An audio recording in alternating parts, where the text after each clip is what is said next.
I'm like, man, I don't know what this is going to look like. I don't Bring know the how camera, John. I don't know how we're going to put this together, but I know we got the approval to go shoot a couple of test episodes of Acadiana Eats. Let's see what this looks like. And then, I go back and watch them, and I'm like, oh, man, rough to watch. But like anything else, man, with reps, you get better. Yeah. Similar to this podcast. Same. You go watch the first one, you're like, man, we crushed it. Yeah. And then here you are, down the road, and you're like, bruh. This is brutal. Yeah, correct. But, but I always do love the people that have been rocking with us since the beginning, and it's been really cool to kind of see what it's all turned into. Gerald, I have to know the first question that everybody wants to know, maybe it's just me. What do you drink in the morning? Because the amount of energy that you have on a daily basis, all through I don't get it. Yeah. So, brother, what's happening? I will tell you, as I've gotten older, I was never a coffee person. When I was growing up, I always make the joke, right? The people that watch me on TV, I think about like the little old ladies, and I know we have younger people watching us, but when I first moved to Passepartout, it was a heavy, older crowd, and they'd be like, "Oh, I just love your energy every morning," and I'd sit there and I'd go, "Well, what did you, hey, I'm retired now. I used to be a school teacher," and I'm like, I don't know why I sound like Adam Sandler right now, but all that being said. I'd be like, well, I would have drove you crazy. So I've always been like high energy, kind of high strung. I didn't ever want to get into television, and it just honestly ended up working out, some connections, some friends. And now here we are 11 years into my TV career. And one of my biggest compliments I get all the time is my energy. And I tell people now the 3 things that really kind of do it for me. I try to get at least 7 hours of sleep. So I should say 4, but sleep being that top one. I try to get at least 7 hours of sleep. I have 1 cup of coffee. That's it in the morning. I do Passepartout, which is real easy to wake up and do a morning show live, because it's like, hey, bro, you got to bring the juice, man. You know what I'm saying? So you got to bring it. That's my job, is to bring energy to the airwaves of Acadiana on KLFY News 10. And then something I try to do every morning is kind of hit a daily mass. And depending on the mass or who's doing mass, right? Which priest or pastor's doing mass. A part that I love is that hallelujah. Hallelujah, bruh. I don't know what I'm like. I just got hyped now, dude. Yeah. So some music selections help as well. But I would say in the last 2 years, that has been something that those 3 things for sure get me going. But putting on some old school Wayne stuff like that. But really, coffee, a daily mass, and I love the cold plunge at Reds, Chaz. What brother? Yeah. Well, we're here, of course, with Gerald Gruenig, who is Acadiana's favorite TV personality, prolific on social media, foodie, awesome guy. And we just found out that his intro song is Hallelujah. Right? Cue Mackenzie Borg, right? Hallelujah. No, but that kind of chanting back and forth with the congregation and from the I don't know. It just gets me fired up. I don't know why. Maybe I'm the only one, but it gets me juiced, bro, for sure. So you are from New Orleans. You go to Nicholls State. Yeah. You play football. Mm-hmm. How did you get into TV? So, bruh, crazy story. I'm actually my whole life. So I grew up in the hood, man. 5319 Franklin Avenue on top of the Po' Boy Bakery next to 2 24/7 gas stations. Baby, it was popping. You heard me? I'm telling you, bro. It was on. This is your dad's? My dad's spot, the Po' Boy Bakery. The person I'm named after is Gerald Gruenig, my dad's kind of father figure. My dad used to be called the kamikaze without a plane because he was blind in one eye and would hit parked cars on his newspaper route all the time. Totally a cancel culture name now, right? Like referencing kamikazes and all that. So my dad goes by Kaz. Shout out Big Kaz. Shout out to Big Kaz for sure. And, Kaz, and where I grew up, he was 12, 13 years old. He met Mr. Gerald Seeley, and then Mr. Jerry hired him. And then before you knew it, he was a co-owner of the business with Mr. Jerry, bought the apartment on top of the business from Mr. Jerry. And, that was the house I was raised in. So with that being said, my dad had a lot of people coming in and out of the restaurant because we weren't far from City Park, right? And City Park in the, 70s, 80s, 90s, the golf course, and like a golf course now, it's a hang. So Frank Mackle was one of my dad's good friends. Travers and Fletcher Mackle are his twin sons that work on TV in New Orleans. We used to go to their Christmas party every year. Mr. Frank, Miss Judy. I just saw Miss Judy a few weeks ago. Loved them to death. Just went and visited Travers and Fletcher in New Orleans recently. And, so super tight with them. I'm working before I interned with them, I'm working at the gold mine in the French Quarter, right? Just bouncing. My wife now is getting ready. The gold mine. The gold mine, baby. Man. Flaming Dr. Peppers, bro. People don't know this whole thing started. Lost a lot of brain cells there. My television career, social media career, all of it started at the gold mine because I was bouncing. I got done playing football at Nichols, waiting on my wife to finish her last year of school. I was still in school trying to figure out what I was going to do. I was probably going to coach high school or college for the year and work at the restaurant. Well, then Travers rolls up on me. He's like, "What's up, dude?" I'm like, "What up, bro? How you been? Yada, yada, yada." He's like, "Well, why don't you come intern with us if you're getting a communications degree?" I didn't plan on using it. I just didn't want to take college algebra. You know what I'm saying? It's true, bro. That 5-hour college algebra class is crazy. I did the minimum math. Yeah, dude. You will never be able to make that make sense to me, bro. Shout out business management. I think I had one algebra. Yeah, right. That's what I'm saying. I had a business degree going for the restaurant, and then they're like, "Hey, you have to go to lab Tuesdays and Thursdays for 2 hours, and you got to go to a math class Monday." I'm like, "What, man?" So was either mass communications or general studies for the easiest math, and then here we are. So Travers hit me up, and he's like, "Bro, why don't you come intern?" Because we ran into each other at the gold mine, and then a few months later, I had my first TV job in Alexandria. And then you ended up in Acadiana? Yeah, so I worked in Alexandria. I always make the joke, I love Central Louisiana. I had a blast up there, dude. And I think anybody, while they're starting their profession, their first year, the people they work with, you're becoming an adult, you're figuring out how things kind of work. I had no idea. I grew up in a cash money business, bro. You know what I'm saying? Like, my dad always paid me in cash. My scholarship checks from Nichols never had taxes taken out. So I didn't know what taxes were, bro. I get my first TV job. They're paying me $25,000 a year. I'm like, that's $2 a month. We gonna be able to make that shake, bro. When I got my first $700 paycheck, and I had a rent house for $600 a month in the hood of Pineville, I'm like, whoa, we got to make some adjustments, man. So I lived in Alexandria for my first year, and then they had a sports opening pop up at KLFY in 2014. And, I jumped on it. Jeff Horchak, who's at News 15 now, and KLFY News 10's George Faust brought me in. And then, we made it happen. Yeah, you don't do sports anymore, do you?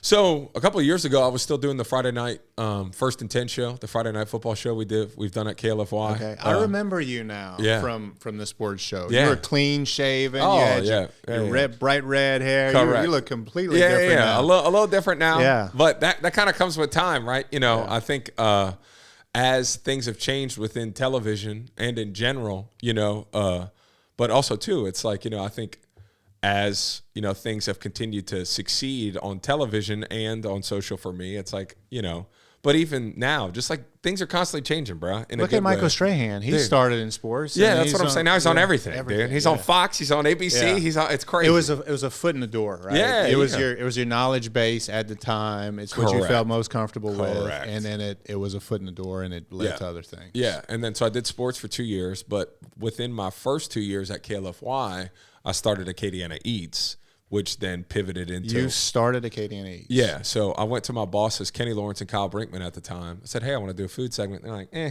I'm like, "Well, come on, That's a cooking show once every month, right?" Well, there's just so much, there's so much going on. And we were at such a weird time for the television station because Channel 10 was the legacy station, right? We were longest running, the most tenure, if you will, but just trying to prioritize what people want to watch, right? That's going to be inherently more conservative on their viewership. Yeah, like, we less willing to try on new things. Yeah, let's get back to doing, and I think they did a fantastic job from a management standpoint of just let's get back to doing the news. You know what I'm saying? Like let's put the train back on the tracks and let's just do a newscast the way everybody else is doing it, and then we can get back to adding our flavor and culture to our newscasts once we have this whole thing situated. Because for the longest time, KLFY was so culture based, I think it had kind of gotten a little hectic. Whereas they tightened up how we operate. And then we started inserting the cultural aspects of things. So they eventually came around. And then instead of me doing it during what was called a ratings period, they're like, "No, let's do it every week." And then sure enough, they were the ones that really kind of saw the foresight to do it every week. And then it's turned into a monster, man, in the best way. What was the first iteration of Acadiana Eats? So this is actually, I know we're taping this in the fall of 2024. We're officially at 9 years of Acadiana Eats. Oh, I lie. Wait. 2024. Yeah, okay. We're officially at 9 years because it started in 15. I've been at Channel 10 for 10 years, so 14 was when I started at Congratulations. KLFY. You made a decade. Yeah, made a decade station. at KLFY, baby. Carter, that's pretty good. There's that Nichols math working for Gerald. Yeah, no doubt. As I'm learning, yeah, for sure. But because I've been in TV 11, I started at Channel 10 years ago. That's Carter. Help me out. That's a long time, right? Yeah. With a station, is that? Yeah, for sure. Okay. Yeah, especially these days. But, kudos to them for, and me. I think we've both done a really good job of growing together. And, I always hold Channel 10 in a super great light. You'll never hear me say anything bad about KLFY ever. They've been great to me. But they've also, I've been good to them. They've been good to me. It's just been a great mutual relationship. That's awesome. And I'm proud to be a member of that team. But Acadiana Eats, to your point, we shot it in August of 2015. And the first segment aired October 1st of 2015. We shot Acadiana Eats in August of 15. The first edition of Acadiana Eats at Pops Po' Boys aired October 1st of 2015. That was your first episode as At Pops, yeah. And what did it look like? What was the episode? I mean, you get out there with a camera? Yeah, so John and I, Mr. Weatherall. We couldn't book John. Yeah. We had to bring Gerald. He's up there with you, brother. Oh, no, look, and that's it's been such a beautiful, friendship there, and we can get into the nitty-gritty with that. I want to talk about John for sure. Yeah, so John has been a huge blessing in my life, but John and I both went out on a food. I'm like, man, I don't know what this is going to look like. I don't Bring know the how camera, John. I don't know how we're going to put this together, but I know we got the approval to go shoot a couple of test episodes of Acadiana Eats. Let's see what this looks like. And then, I go back and watch them, and I'm like, oh, man, rough to watch. But like anything else, man, with reps, you get better. Yeah. Similar to this podcast. Same. You go watch the first one, you're like, man, we crushed it. Yeah. And then here you are, down the road, and you're like, bruh. This is brutal. Yeah, correct. But, but I always do love the people that I've been rocking with us since the beginning, and it's been really cool to kind of see what it's all turned into. And how has the show evolved over time? What was the original kind of concept? What did it get to now? I mean, I think it's a cultural phenomenon. Yeah, it's been a blessing. And I think what's cool about it is, it's still very television-esque, right? Like, instead of me being, my like, I don't want to say natural self, because it is still me being natural, but it's like TV polished, right? Yeah. You know what I mean? Which is a thing, I don't know if that's the technical term for it, but, one of the things that got me excited about social media when video started to take over was like, oh man, I can put on some cash money on it and, wear my hats and I can be myself, so to speak, because it's not part of this bigger, like, corporate television, which isn't a problem. I love my company, I love my station, but there are certain expectations of what things need to look like on air, as there should be. Right. You know what I mean? I wear a hoodie and when I'm doing a legal clip. Yep. On a podcast or at home or in the office, but I don't wear that to court. Exactly. Right. Perfect example. So, so John and I roll up, we go to Pops, and then had no idea what it was going to look like, had no idea what that would be, but I just knew we could get to the point where we could showcase local restaurants, because that's what called to me. Was never a success standpoint, a financial standpoint. Oh, one day this is going to have this amount of sponsors and I'm going to be able to raise my family here. And never was a thought. It was just like, hey, why don't we do a food segment spotlighting all these local restaurants and all this great food that we have in our community? Why is nobody doing that? It's crazy to think that at the time, the other television stations, nobody was doing it, and we were the cultural station for decades, forever. It's what we were known for. Why weren't we doing it? So the format itself is still pretty similar. You know what I'm saying? Like, located on Jefferson Street in downtown Lafayette, right. Soundbite of Colin Cormier. Like, yeah, we've been open since March of 2014. It's like, the home of Pops Po' Boys. We sell New Orleans style po' boys with a Cajun twist. Pops Po' Boys, like, dude, I've seen the same clip similar to Adam Richmond kind of scripting out Man versus Food. But I mean, once you catch a formula that works, it's a good formula. Yeah, let's roll. Right. So, so the format itself has changed a little bit because we've had to make it a little tighter, because people's attention spans are obviously shrinking, which, depending on how you deliver your information, can be a good or a bad thing. But, we first started the segment, it was like 3 minutes. Now I can get it anywhere from like 155 to 2 minutes. So a lot of that is like, instead of you and I talking on camera, it's just you talking on camera and just me talking on camera. Then it makes it easier for me to edit too, because what people don't realize, John shoots that video, then it's like, here you go, Gerald. Whoop. Wow. And I edit it, write it, track it, do everything, But it's also another beautiful skill that you get to learn working in TV as long as you do, And so. When did you start pushing social media? How was that evolution and transition? So I had no interest in social media ever. In fact, the television station, at times would be like, hey, why don't you post pictures of the food you're eating? Why don't you, and on your personal account? Or on my, even because I had a work Facebook page at the time, right? And we had an Acadiana Eats Instagram where I was just posting pictures. And then in 2021, when I saw the shift kind of happen, and I'll tell you, I know I gave John some love, always do, but John had actually grown a haunted attraction, right, to insane numbers in a short amount of time on TikTok and Instagram.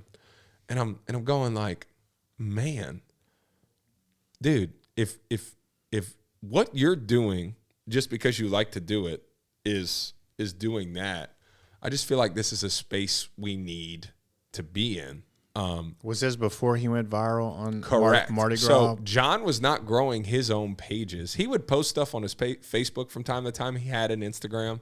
Before the Kevin Gates video dropped a couple of years ago, I think John was at like 8,000 or 9,000 followers on, and that was 2-3 years ago now. So, now he's at like 2+ or 200+. And then, so what I'm saying is like there was a focus there, but John was like a very busy wedding photographer. Yeah. You know what I mean? So it was like the Mardi Gras stuff and filming everything was just kind of a hobby. Whereas like with me, I've always loved what I do at the television station, but I always have felt like, man, what can I do where I can, what's cool about local TV is like you really get to get invested into your community. But the tough part is like, I kind of felt like trapped by our 8 parishes. But I lived in Thibodaux. I lived in New Orleans. I lived on the north. Like, I've lived all over the state. I lived in Alexandria. And the beautiful part about Lafayette is that you're an hour and a half to 2 hours to every portion of the state. You know what I mean? 3 hours north Louisiana. But, so seeing what John did with his numbers and knowing my personality, I didn't know what that looked like. But I'm like, man, you know what? I think if you've got the knack or if you've seen what works and we get to see what works and you and I both have the ability, we both need to start kind of pouring into this, because something that, is an unfortunate side of working in TV is that at times I'll tell you right now, Dwight Dugas and Kenny Lawrence, the 2 that hired me, love him to death. Kyle Brinkman, my news director at KLFY, love him to death. Fran McCrae, who then ended up being my GM after Kenny, love her to death. Michael Sipes, who's been my news director for almost 8 years now, that's my guy. And Chris Cook, who's my GM now, love him to death. All of them have been super gracious and given me plenty of opportunities within the television station to, do my thing. And the television station has got to also benefit as well as me. It's just been a great mutual relationship. However, that's a lot of names in 10 years. You know what I'm saying? Yeah. So from the social side, for me, it just felt like, hey, this is something that can be mine, that I can do, but it also works and doesn't step on toe. You know what I'm saying? It's just something that I feel like I need to be doing. And that's ultimately what it was. And then once I started, I quickly got to see, like, man, people are enjoying this. And I'm not talking just in Acadiana, because I knew everybody loved it here, or most people did. And I say it all the time. I feel so bad for the people that don't like me. Boy.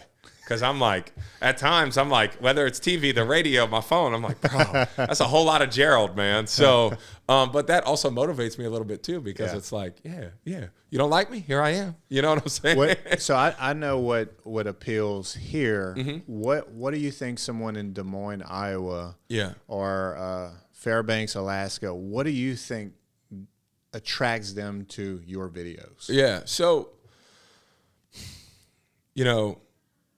the things that drive people crazy, at times are also like my biggest, I guess, pros or assets in my personality and who I am can also be my biggest, faults. I think we all can struggle with that, right? Like you can probably be really combative, you know what I mean? And argumentative and, but it's like, hey, that's how you make a living, So same kind of thing here. It's like, well, I try to keep that lion on the leash. Yeah, that's what I'm saying. So it's like that dude does a lot, or that guy's a lot. So I think depending on who you're talking to, the Bayou State as a whole is a national treasure.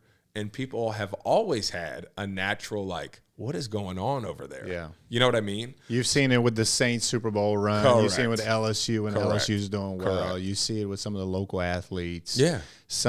Keon Coleman just recently with the Buffalo Bills. Like his candid interviews and the way he became a fan favorite before he even caught a touchdown pass. Like I agree with you. There's something about the people here that magnetizes others, right? And that's what's been so cool. To your point, all of those bosses that I just mentioned at KLFY, I don't think any of them wanted to leave. You know what I mean? I think within the scope of bettering your family's lives and other opportunities, you got to do it. But every single person I just rattled off that has helped me in my television career and helped me grow as a person, dude, they didn't want to leave. They loved it here. Right. You know what I'm saying? So like as messed up as this state is as a whole, and we could give you a list. Oh, we man. could give you a list. What? It's been well documented. It is still very much a cool place to live. Yeah. And I think there's a natural attraction to it. And I think what's been really unique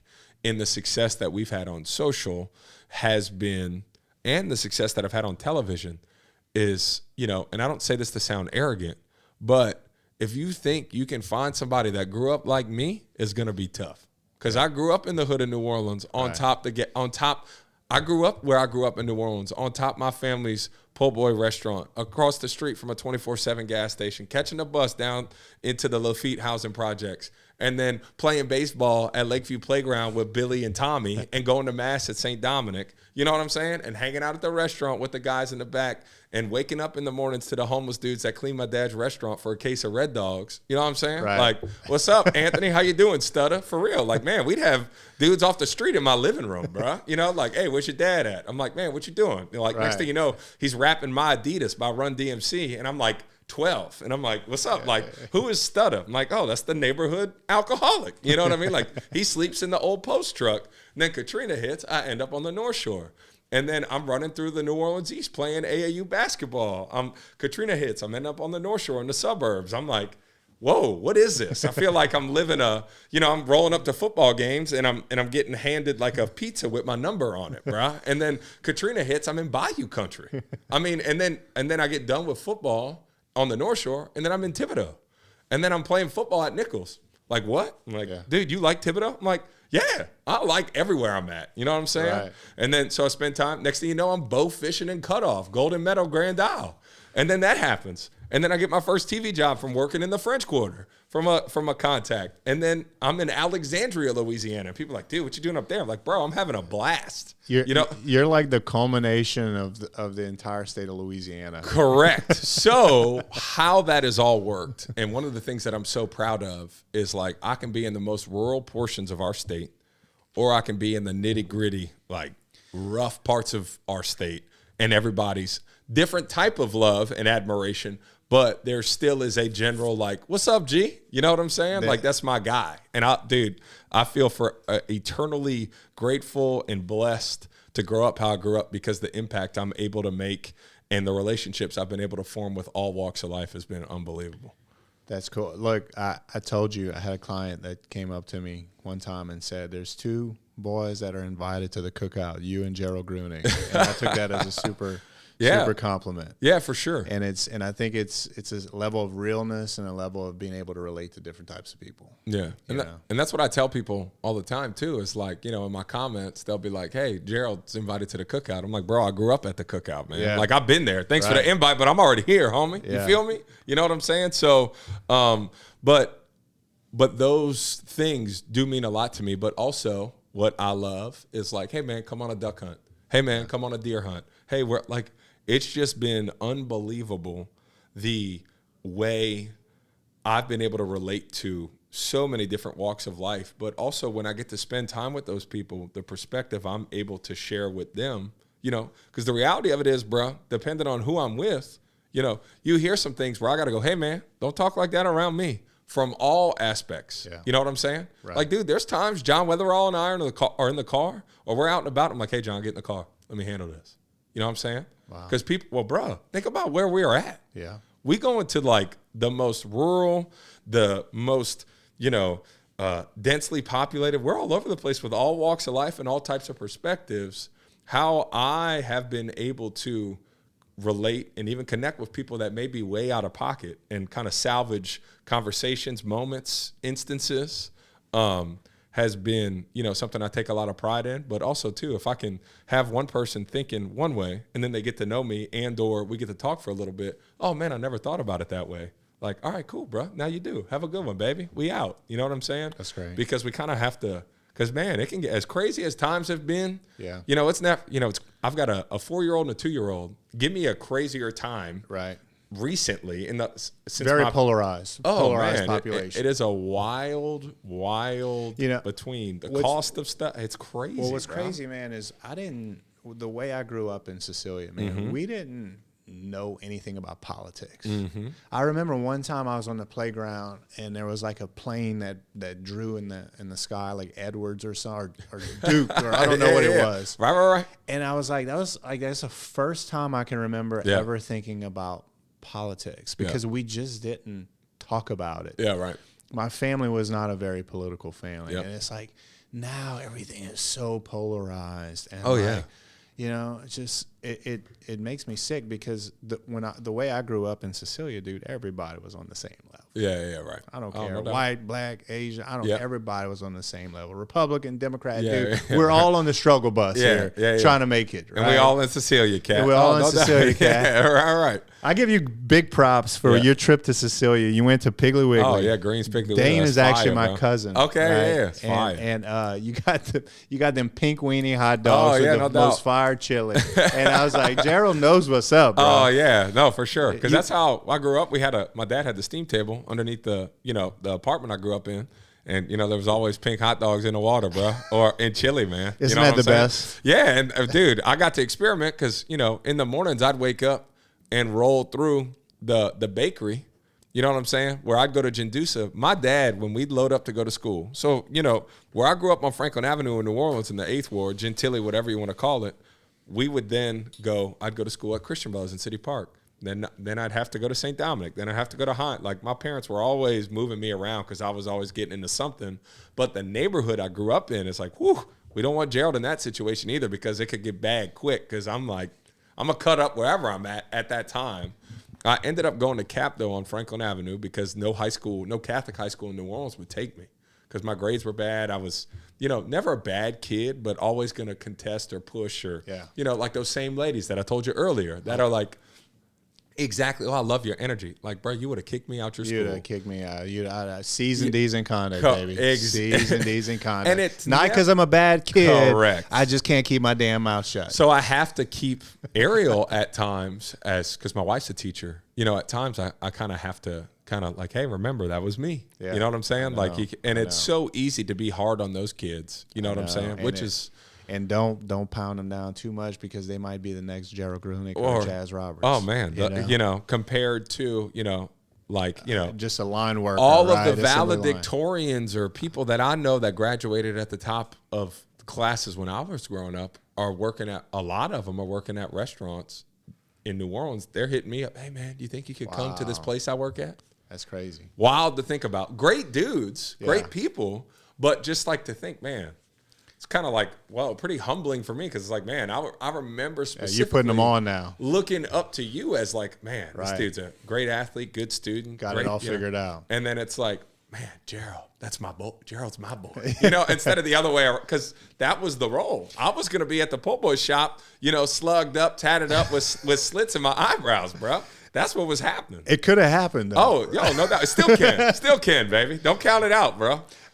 There's two things that you do. Yeah. So we've been friends for probably over a year now. Yeah, and, for sure. And so I know you're a real one. Yeah. But if I was just watching your videos, there's two things that you do that make me know that you're a real one. Yeah, what's up? Number one is you combine all your food. Yeah. Right. Oh, and you make if you got to play lunch, you're going to take the bread and make a sandwich with the meat not? and the beans and the thing. Or if you're going to Popeyes or fried chicken, you put the red beans on top of the tender and top of Oh, yeah. Let's go. Load up the drums. I don't even have to ask if you put your potato salad in your gumbo because I already know the answer to that. Yeah, you got to. Yeah, no doubt. So that's number one. Number two is you always find the best drink Yep. with the meal. Yeah. If you're going to the pig Yep. and you're eating hot dogs, Yep. you're going to get a Faygo out the front cooler that's 89 cents. Oh, no doubt. And double cup it or something. Yeah. Where's that come from? Oh, so back to how I grew up, bro. Like, I grew up in the city where I had 24/7 gas stations at my disposal at all times. I can vividly remember being 13, 14 years old and like, bro, telling you, like, I was out of pocket, man. Never in a bad way, never doing anything, but I would take my mom and dad's car while they were sleeping and go roll to the Taco Bell on Elysian Fields down the street from Brother Martin.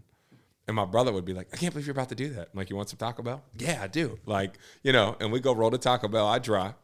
And then we'd roll back up and whether it's a Baja Blast or go get something like that. But all that being said, bro, if it was the middle of the night and we had friends over, man, I was hanging with the Middle Eastern dudes that owned the gas station next door. So, like, dude, that's the culture I grew up in. You know what I'm saying? So, like, big shots, it wasn't a treat. It's just what I drank. Right. You know what I'm saying? Or like a bottle of Barks root beer or, you know, stuff like that. Hubig's pies, red cream soda, like that. Yeah. Dude, I had a fountain machine under my house, bro. Right. So it's not like my daughter who's like, "Ooh, I get lemonade water today." It's like, bro, I get home from basketball practice and be slamming, pineapple, bro. Like it just is what it is. And then from the food side, I've always been just kind of like, man, let's try this, let's try that, let's stack it up, And it is, I mean, dude, there's no other way to do it, in my personal opinion. But I do respect those people that kind of, eat civilly. That's cool. And I'm not eating like that when me and Ariel are just hanging out. I'll make a sandwich when we're chilling. But, like, that's what people – it's funny. Every time I do a podcast, people will be like, well, how come you ain't talking? I'm like, well, bro, like, you think I'm at my house like, what's happening, baby? Like, I'm not yelling at my wife all the time, bro. You know what I'm saying? So, like, the conversational aspect of how I talk – versus like that elevated, it's like coaching, like doing anything. Like you're not talking to your wife how you speak in a courtroom. No.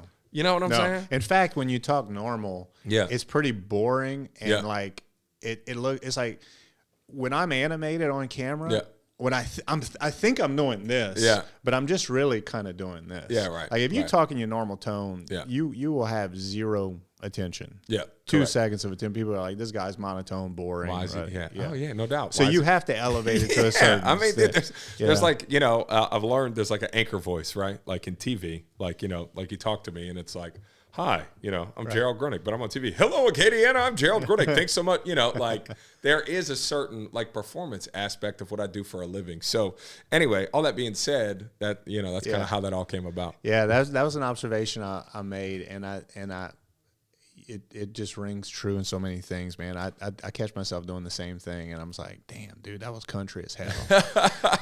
But that's all right, man. That was country. I kind of have to get myself in check too, because culturally, at times, how I grew up and where I grew up in New Orleans, it's like, bro, how I used to talk, how I used to act, how things used to be, like now don't fly. You know what I'm saying? So, but it's still in me. Yeah. You know what I'm saying? Like it's always gonna be in you. Right. So I had a soccer practice yesterday. I took my shoes off and I coached a team of 12 9-year-olds barefooted for an hour and a half. Yeah. Running around. And people were looking at me like, what is wrong with this man? I was like, dude, this is my best footwear, best footwear known to man, barefoot. Being barefoot, dude. Right? My dad gets on me about that all the time. Put some shoes on. I'm like, bro, I love being barefoot. One of the ladies said, damn, that's country. I was like, hey, that's me. Don't knock it till you try it. For sure. What area, you've been all around the state, you've probably been all around the country now. Where do you find in Louisiana is the best food? Ooh, man. I know that's going to probably get you in trouble. No, bro, this is look, I know, when you're thinking about content, this is the question to ask, bro, for sure. So, I'm glad you asked me. So I tell people this answer all the time. right? So I'm born and raised in New Orleans, on top of my family's po' boy and plate lunch restaurant. All right. Grew up in New Orleans around all of my, aunts and aunties, or aunties, I should say. You know what I'm saying? Like the full spectrum. I can't wait. The full spectrum. Come on, bro. Bring it. The full spectrum of people. I have lived in New Orleans, born and raised. I have lived on the North Shore. I have lived in Thibodaux. I have lived in Alexandria. I have lived in downtown Lafayette, the north side of Lafayette, the south side of Lafayette. I've touched just about everywhere. I haven't lived in Lake Charles or North Louisiana, but I've spent enough time in all those areas. So I will tell you, from the affordability aspect of food, we're breaking it down into budget. Dude, this is how you got to get. This is how you got to give the answer, because New Orleans is in this crazy spot. You got a lot of people flooding to the city, and the New Orleans area is getting so expensive. It's like, man, if I had to pick a place where I had to eat out every day, would it be in New Orleans right now? Absolutely not, because it's not sustainable. It's expensive. Whereas like out here, it's crazy to me that a pound of boudin is like $5, $6, $7 now, because when I got here it was like $2.99. But so you talk about like the financial state of the world we're living in is nuts, because it's like, I remember when crackling was like $13 a pound, and people are like, it's so expensive. Now it's like $25, $26, $27. Is it really? I remember when it was 18, bro, and it was like, damn, that's expensive. Crackling is $23, $24, $25 a pound, bro. Because what happens is you get a 90-pound case of pork belly, and it goes down to. Yeah. You got to make your margin. And that's a lot of work. You got You got to make your margin. So, all that being said, New Orleans, from a fine dining aspect, takes the cake. Across the state, no problem, right? I think from a daily plate, and po' boys, I love old time. I love pops. But like, dude, a New Orleans po' boy to me, like a dressed shrimp po' boy dressed with hot sauce and pickles, a Barks root beer, some Zapp's potato chips, onion rings, and a lemon pie from Hubig's, oh my goodness, can't be touched, in my opinion. And what's your favorite po' boy joint in New Orleans? My dad. It's got to be Pops. We've gone to eat at other places, but how can you top that nostalgia? You can't. But so from the affordability aspect, the day-to-day living, you got to go Lafayette. Because the flavor is unbelievable, and for some reason, something I get on my restaurants about all the time, everybody's in this race to the bottom. You know what I'm saying? One of the biggest problems we have in this town, we have too many restaurants, period. There's way too many. A plate lunch spot closes, another one opens up thinking they're going to, change the game. Not saying you can't have success, but what ends up happening is everybody gets in this race of serving so much food at, oh man, you can get, how often do we hear in Acadiana, oh man, you spend $15, $16 on a plate, you can eat on it for 3 days. That's a problem. That's a problem. That is a problem. Yeah. Because what starts happening? You've got people trying to make a living, the cost of goods are going up, and then you start spoiling people by the cost of what, oh man, this used to be, look at us. We're talking about crackling, boudin, like all of the things worth every penny now compared to even what it was 10 years ago. But all that being said, it's like every time you got to go up, it just makes that cut deeper and deeper. Conversations I have at restaurants all day, every day, it's like, hey, bro, how much you sell that for? Say they tell me 10. I'm like, why not 15? Oh, I can't do that. Well, why not? Oh, well. I spoiled my customers. That's what I'm saying. Yeah. So, but then we have a lot of good restaurants that are open that are charging what they should. Oh, they're too high. But it's like, dude, I don't do anything to survive. You know what I'm saying? I don't wake up every day trying to survive. I'm not trying to maybe bring my kids to Disneyland. No, we going to Disneyland. I'm not trying. Oh, but Daddy, I want to see snow. Let's go. I'm not trying to put my family in a situation where I can't do that. You know what I'm saying? So why would our restaurants do that same thing? Oh man, just trying to make it. Like, man, you packed. What are we talking about? Oh well, they don't want to pay. Like, well, bruh, you got. Man, everybody. It's a music conversation, a food conversation, all of the cultural things that we are so blessed to have here, especially in the 337 area, right? Lafayette, Acadiana, Lake Charles, all of our, I would say, rural, smaller kind of aspects of our state compared to New Orleans and Baton Rouge, we're all fighting the same battle. What makes us so unique and so special in this portion of our state and this portion of the country is not sustainable right now. You know what I'm saying? Like that food, this rice and gravy, this 7 steak. Man, I can't believe oxtails are $22 a plate. Like, well, bruh, people keep buying them because you're selling them too cheap, man. Like it's just it's not sustainable. It's long not. term. It is not at all. So do you think that we're going to lose some of the cultural impact we have over time because the mom and pop shops are going to go away because they can't afford to survive? Dude, I've got my dad's got a thriving restaurant right now, and I want nothing to do with it. Yeah. When was that ever? You think if my dad were growing up in that situation, he would have ever thought about doing something else? No. You know what I'm saying? Yeah. Like now it's my job to support those people. You know what I'm saying? KLFY News 10 to do it in Acadiana on my social media. I'm working with all kinds of different people to make sure we can lift up these small businesses. Yeah. But the reality of it is, bro, it's like a $2,500, a $3,000, $4,000, $5,000, $10,000 weekend ain't as big of a lick as it used to be when I started doing this a decade ago, bro. Right. Now they need it. You know what I'm saying? Wow. Now it's a need. Hey, bro, I could really use the boost instead of like, wow, thank you for that. You get what I'm saying? Right. Like it's almost like this sense of, hey, Gerald, I need you. Yeah. You know, but and I'm talking about busy restaurants too, bro. Yeah. So let's deconstruct that on your social media. Yep. Because we're gonna have some new Gerald fans. You go out to these restaurants, you display their food, you give them some love, you talk about an order, you show, you pump them up, and you do that out of the kindness of your heart. And you do that because you have a love and appreciation for restaurants because your dad was a restaurateur, you grew up on top of a restaurant. And so you go out and you help, and it could go viral. It could be 15,000 likes, something crazy. That's going to bring people to them. And you started to see a trend where people went from kind of appreciating it to almost needing it because the restaurant environment has gotten so difficult to keep up with inflation and everything. The customers are dealing with inflation in other areas of their life, so they're less likely to go eat. They're more price sensitive. Their cost of goods are going up. That's been a trend. And so what do you do now? What responsibility do you have, and what are you trying to do to help?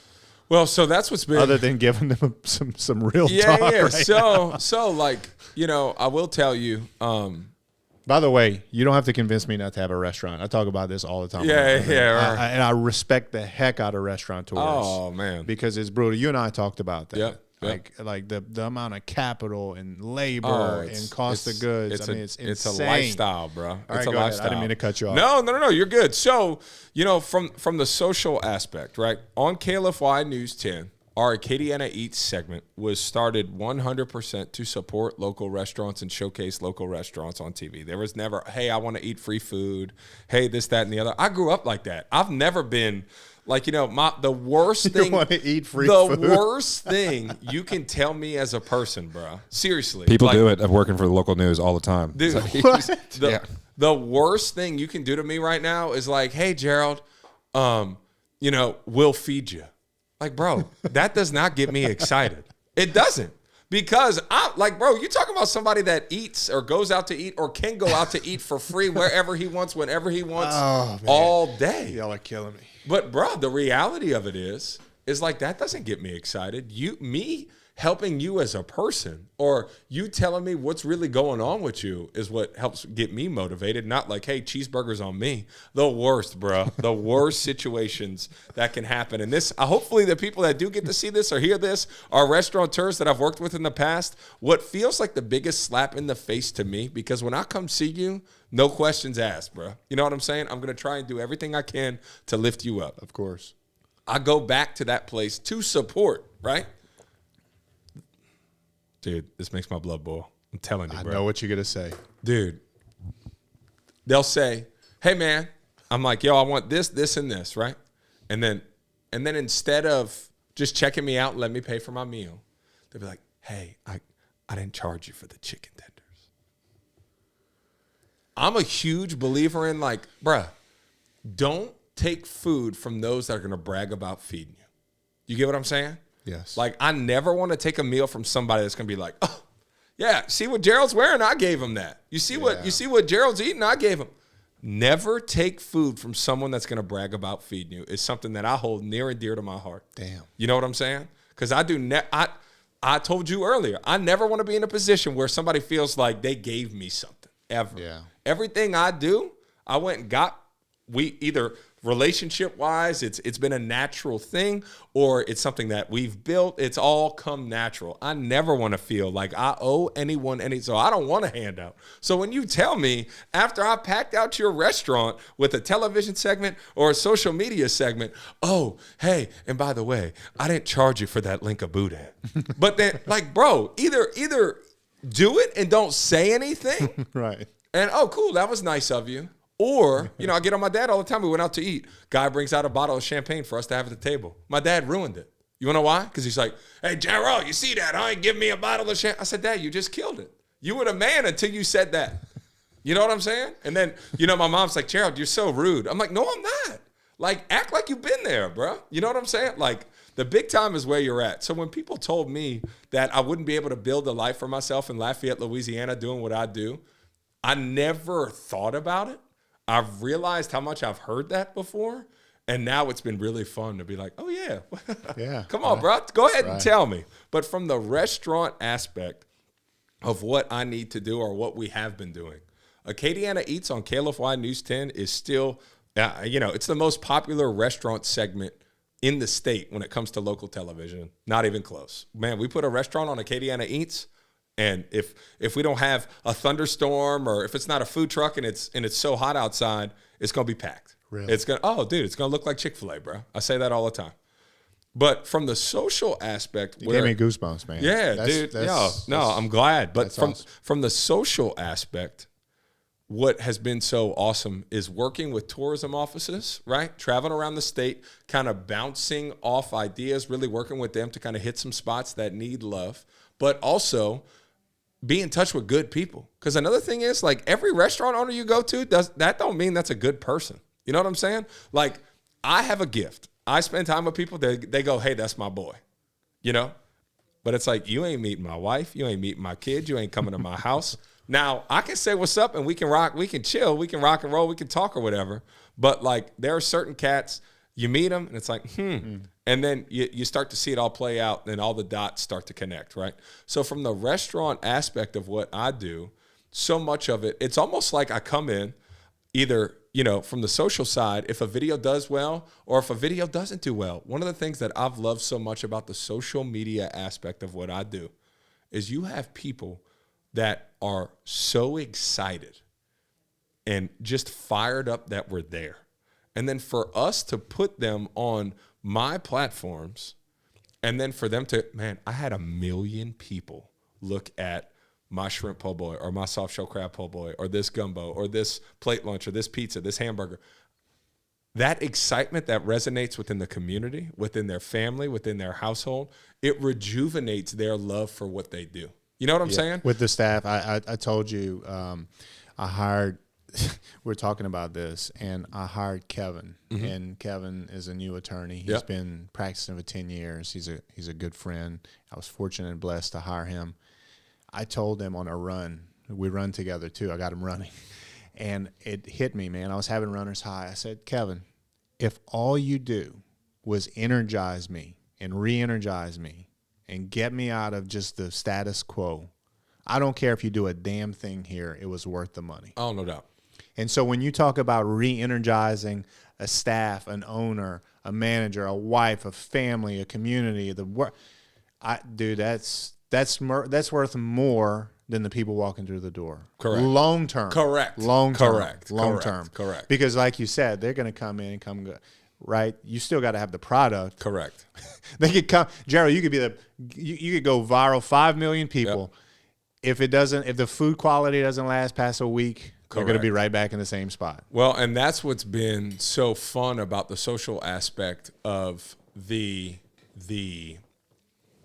love that we get. And I think people realize now, because that's what's crazy about social. And that's what's so funny. The conversation I have all the time is like, man, I can't believe you're still doing all that. I'm like, well, why wouldn't I? First of all. Secondly, like, the television aspect of what we do, boom. Because we got 30, 40, 50, 60,000 people all day choosing to watch KLFY, and they want to see what we're doing, right?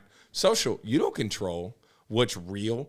Or, like, people have to go to their phone and search Gerald Gruenig to see, like, but then it's like, okay, that's another like, it's a pretty unique thing jump onto somebody's page and do that every day. You get what I'm saying? Whereas like television, boop, turn it on. Yeah. We're on. They're locked in. Hey, they're choosing to watch us. You don't choose what your algorithm. You can try and shape what your algorithm feeds you.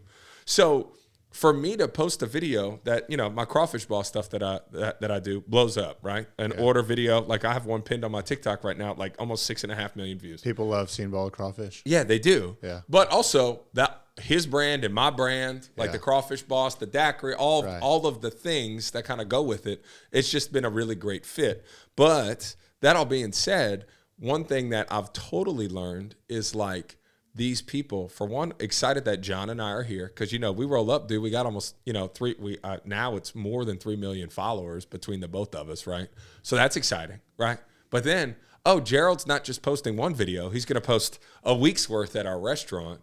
And then that juice, that energy, that excitement from us visiting, from the video work, from the people engaging with us while we're shooting, it's just awesome memories, bro. And I'm going to tell you something. When I got sick, right? Because for those that don't know, I had Hodgkin's lymphoma. I've been in remission almost a year.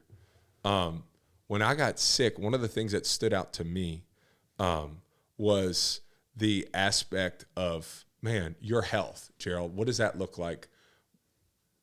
These memories that I'm creating on my page, these memories that have been created on television for the last decade are living testaments to my life and what I've poured into this community, to this state, and to people around me. And knowing that we have video, that we have these things, right? These interviews with my dad that I've done on social, these interviews that I've done with musicians on TV and restaurant owners who passed. Lionel Robin was the executive chef. Mr. Lionel. Well. Oh, no doubt. Passed, right? Yeah. In a plane crash. Yeah. Guess what they ran at his funeral, at his celebration of life throughout his Acadiana Eats segment that we did at KLFY. What a fun way to hear somebody's voice, their memory, their space. Cool. And I've taken so much pride and passion in that, where if a restaurant maybe after we went has starting to slow down, or it's been 6 months to a year, if they can go back and look at that clip and smile, be like, man, that was a blast, and have that same juice, that even just a little bit of that same energy we gave them when we visited, bro, that's huge. I hung out with Mr. Lionel the weekend before he died at a duck camp. Yeah. And his stories were legendary. Oh, he's a cat, bro. But good dude. First of all, thank you for sharing your struggle and your journey. I shouldn't say a struggle. I mean, it was a major medical setback, but you shared it with the public, and I followed along, and I'm so glad you're doing well. Thank you, brother. In remission. Yep. And God is good, brother. There's no doubt, man. You look amazing. Yeah, thank you. A lot of push-ups. We're working on it. No sugar either. They tried trapping me when I walked in here. It's like, yeah, we got a little box of sweet. I'm like, man, that's Keller's too. It's been on my mind since I walked in. But no sugar's got me in a chokehold. No more Fagos. But I tell everyone, if that's one of my biggest sells is to come on the podcast. Yeah. Hey, give me an hour of your time, and you're going to have something that your family can listen to, an hour of me and you chopping it up for an hour that will last forever. Yeah. And that's a big thing. Legacy, man. And I'm realizing as you say that, if we're, we all think we're promised, getting down these steps from this studio. We all think I can get up, like life can happen in an instant. Quick. And what's been so, as doing what you do for a living. That's right. You've got so many people that, think, oh, I was on my way to do this, and then boom, I got hit, or, something happened. I had a stroke. I had a heart attack. My daughter had X, Y, and Z happen, and then their life changes forever. I never take that for granted. I love that I was given a certain perspective from my illness, where now I get to, I've always been a stop and smell the roses type dude, but I never used to put that on people. Now, whenever I can, when the time calls for it, I make sure people know real quick how lucky they are to even be in this moment. You know what I'm saying? Confucius says a man has 2 lives, and the second one starts when he realizes he only has one. Yep. Right? Oh, no doubt. That's some deep stuff. There was a line, and I know we're getting towards the end. There was a line that I just saw that hit me like a ton of bricks. It said, health is a crown that only sick people can see. Wow. You know what I'm saying? Yeah. Like you're healthy, I'm healthy. Like we all think, but when you're in a spot or when something's going on, I wish I was back to that, or I wish I had hit what he's got. Right. And I think I wish my biggest concern was a low tire on my truck right now. Correct. Yeah, absolutely. Or having to go to this meeting. Yeah, no doubt. Right. And that's what's been so beautiful through all this. And I wanted to say this as we get towards the end.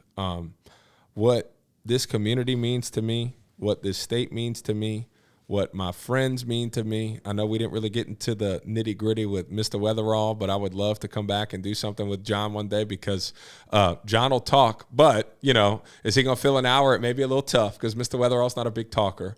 But I will say, all of the people that have helped build, my life into what it is today, I am eternally grateful. But more importantly, and I shouldn't say more importantly, but something I have to say because – you really hit home with, you and I having the same idea about how important this is for, I'll always be able to see and hear my dad's voice or, my uncle or my friend, in this podcast.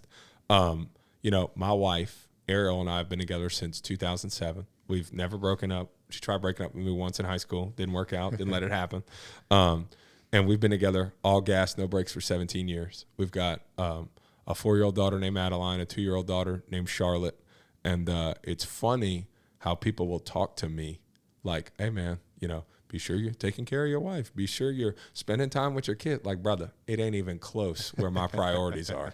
Not even close. And without those three, my mom, my dad, my immediate family, but without those three, like, dude, as soon as Ariel's like, hey, Gerald, this ain't working for me anymore, say less, bro. We'll put it away, But we've done a really, really good job as a couple, kind of grinding it out together and building a beautiful lives for each other.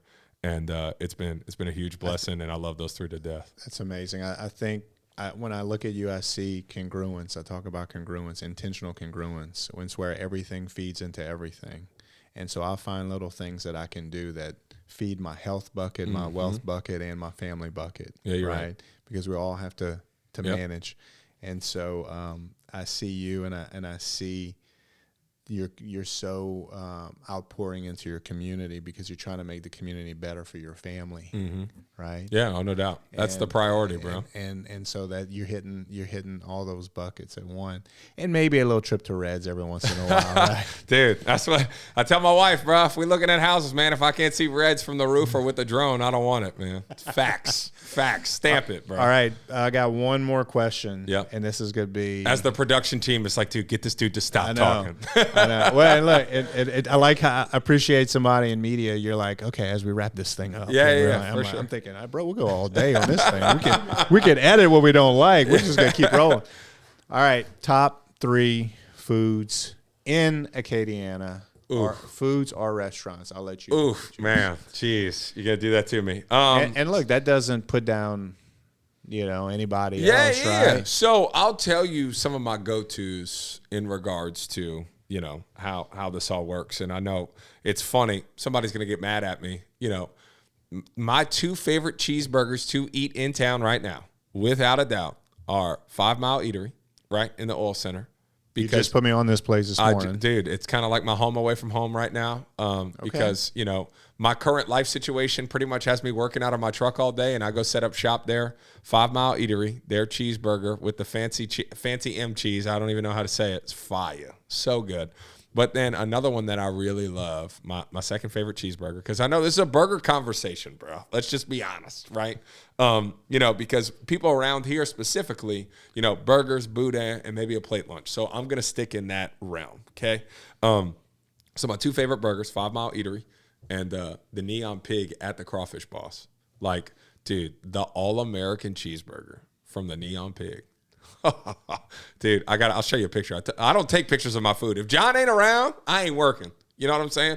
I had to take a picture of this thing. I was like, dude, I want to remember this. I have not had either one. So, fire. But I'm going to tell you, I'm not a huge cayenne pepper person when it comes to my cheeseburgers, right? I don't have to eat a burger and be sweating when I eat it. Whereas, like, a lot of people around here like a spicier Spicy burger, Cajun cheeseburger. That's not me. We have tons of delicious ones, but my personal top two are more salt and pepper based, brisket kind of, just a little more like taste the meat.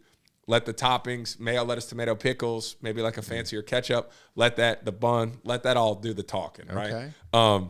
So from the boudin standpoint, because I have terrific relationships with Don Specialty Meats, the Best Stop, Kochner's, all the big dogs in Scott, all of them do a great job, right? But if you were to ask me for like my hole in the wall, kind of like nook and cranny spots that I really enjoy eating boudin when we're in those neck of the woods, I really love Mo Wada Store, Bubba Fry, north of Crowley, between Crowley and Eunice on that's Highway 13, right? Yeah, pretty sure. Yeah. So Mo Wada Store, their boudin. Everybody's like, oh, that's white boudin. I'm like, well, dude, here's the deal.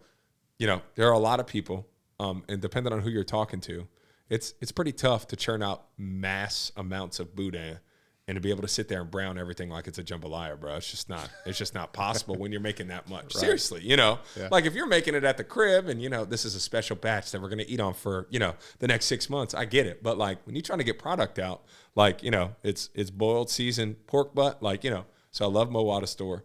And then, I guess, that's kind of like my sleeper. We'll just leave the boudin at that one. From the smaller mom and pop side, I'm going to rock with Mo Wada Store boudin. It's always kind of at the top of like, if you can get there, it's a little kind of, I used to really like Landrenos in Pine Prairie.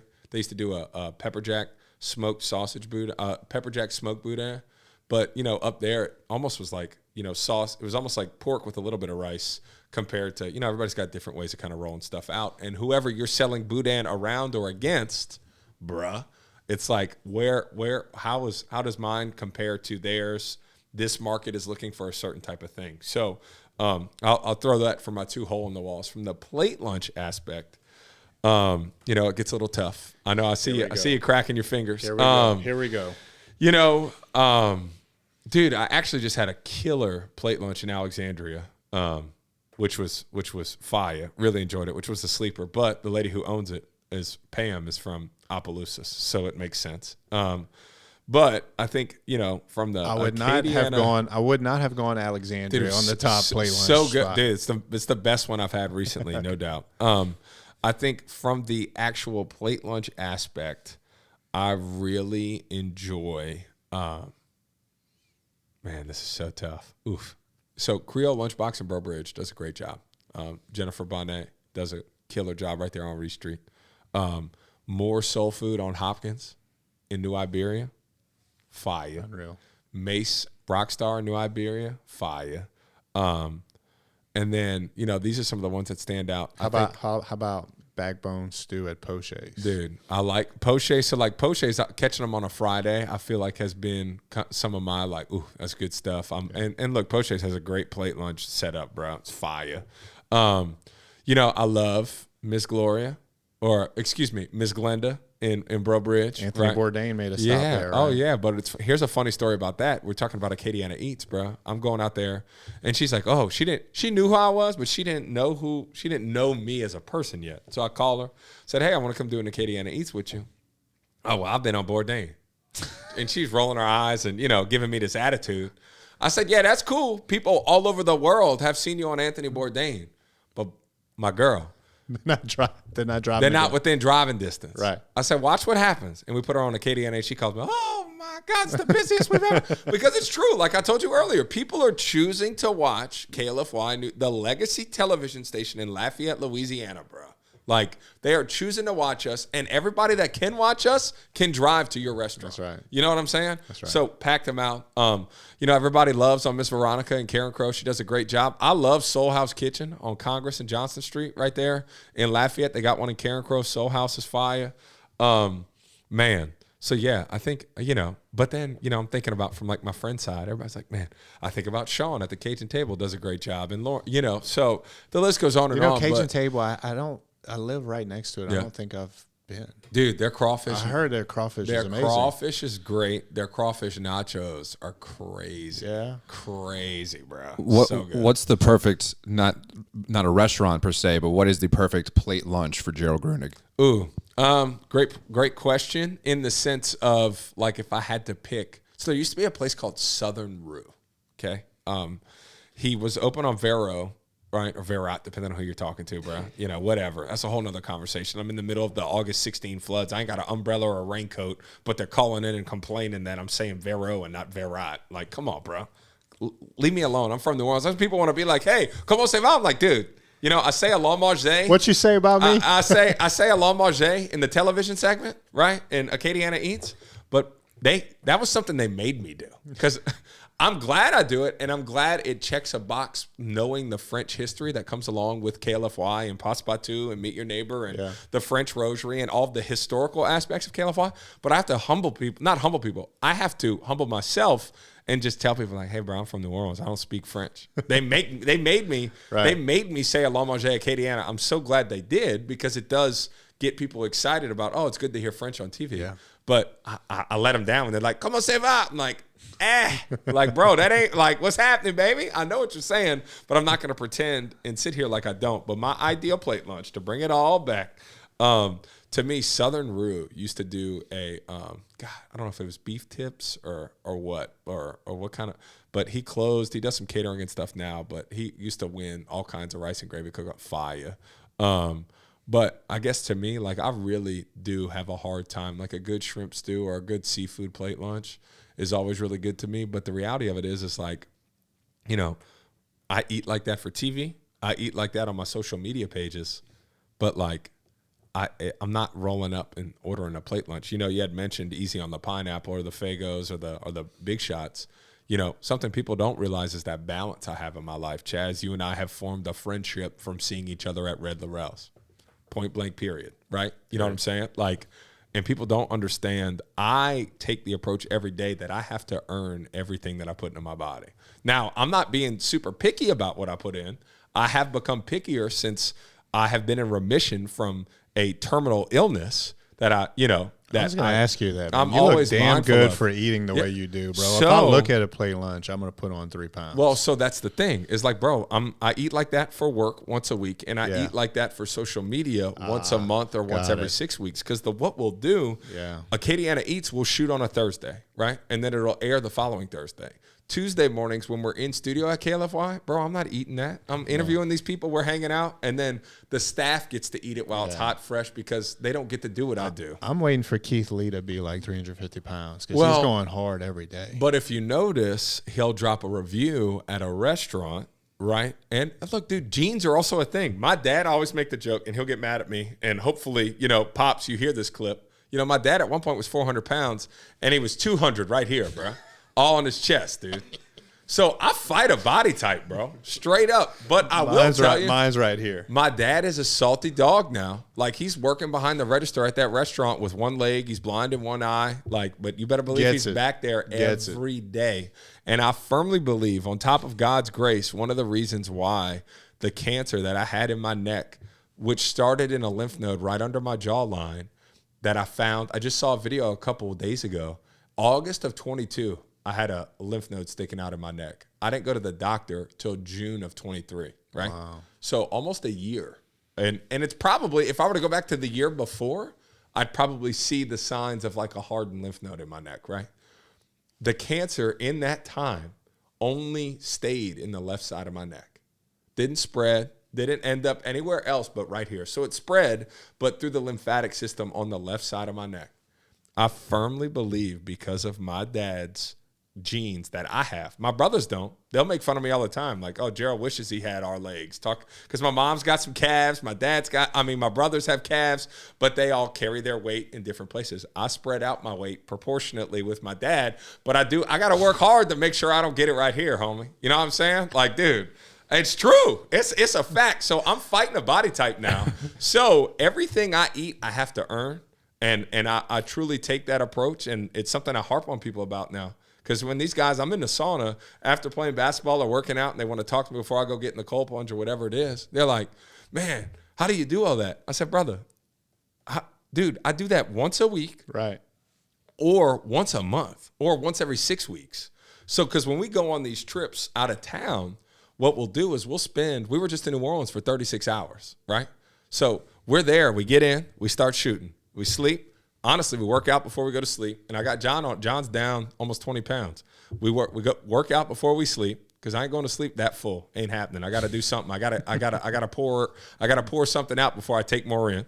And then that morning, either wake up, go for a run, work out, do something, and then go shoot all over again. Because one thing I've learned that's not sustainable with what I do for a living is doing exactly what people think I do. You know what I'm saying? Like Keith Lee is in New Orleans or in Baton Rouge. He's not in Baton Rouge for 2 weeks eating, everything deep fried, seasoned, and laid to the side, bro. What did he say? Everything seasoned, fried, and laid to the side in Baton Rouge. That's what he said. And I love the food scene in Baton Rouge. But the reality of it is like shoot in bulk and then roll out that content so that way I'm not doing that all the time, bro. Like John and I shot in New Orleans, and then we shot in Alexandria this month. I'm not going to have to shoot social media content till November, December. You get what I'm saying? Well, Gerald, look, if you meet me at 6 a.m. at Reds on Sunday mornings, I promise you can eat whatever the hell you want. Box, right? Don't you box on Sunday mornings? No, we run. Okay. We run 10, 12, 14 miles. Yeah, that's getting it for sure. All right? Yeah. You can eat anything you want. Yeah. I'll get Keith Lee's ass in shape, too. Well, that's the other thing. So Keith's a UFC guy. I know. Yeah, so like. He doesn't look like it anymore. No. Right, but you always know, right? Being a former athlete, being somebody that's into it's like, hey, bro, I can stray, but I know I have the discipline to come back. You know what I'm saying? And I know, like, for instance, should I have stopped yesterday and picked up those gingerbread cookies for my daughter and I to eat at Twins before I picked her up from school? Probably not. But guess what I did today? I passed on the Kellers, and I'm going to walk right past that box on my way out, even though it's been calling me the full time we've been doing this interview, bro. But my family, something people don't know, my dad's obese, my aunt's obese, my grandmother was obese. It's a problem on my dad's side of the family. Like, we all have bad eating habits. I have to work extremely hard doing what I do to not be 400 pounds. Point blank, period. And people don't know that. That's why, double cups are turning into double cups with water depending on where we're at. You know what I'm saying? Because it's true. Like, I ain't drinking pineapple sodas on a Tuesday and going home and chilling, bro. It ain't happening. Gerald, I got the feeling that you and I could podcast for 3 or 4 hours. Oh, dude. Yes. Can we call this part 1? Yeah, sure. Yeah. Can to be continued? To be continued. I mean, I got 5 or 6. We didn't even give John enough love. Dude. I got 5. Dude. Well, part 2 will be with John. Let's do that, man. John, by the way, check him out, John Weatherall. Mr. Weatherall. He's got a song named after him now. He's a culture ambassador. I guarantee you he has brought tourism to country Mardi Gras in Acadiana. No doubt. I know you've packed the restaurants. You're a cultural ambassador here. Thank you, Gerald, for all you do. You're an awesome dude. I enjoy being your friend. Yeah, man. Acadiana Eats is coming up. We got the festival coming October up. 26th. October 26th. And for those of you that don't know, depending on when you're hearing this, it'll be Halloween weekend in 2025 too, brother. So put it down. Let's go. How can we follow you? Yeah, so my social handles are all at Gerald Gruenig. And then so social media wise, you can keep up with John and I at Mr. Weatherall and at Gerald Gruenig. And then KLFY News 10, you can put on Pos by 2 every morning. We're still there, brother. It only makes sense that you'd be here on Law Have Mercy, baby. That's it, baby. Let's go. Law have mercy. Hey, it would mean the world to me if you subscribe to the podcast and leave us a 5-star review. It helps keep the show free, and it helps us book better guests to provide more valuable content to you.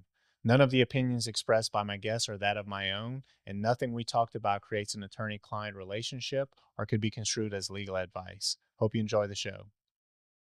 This podcast is powered by Acadiana Cast Network. Go to acadianacast.com for more South Louisiana sourced content.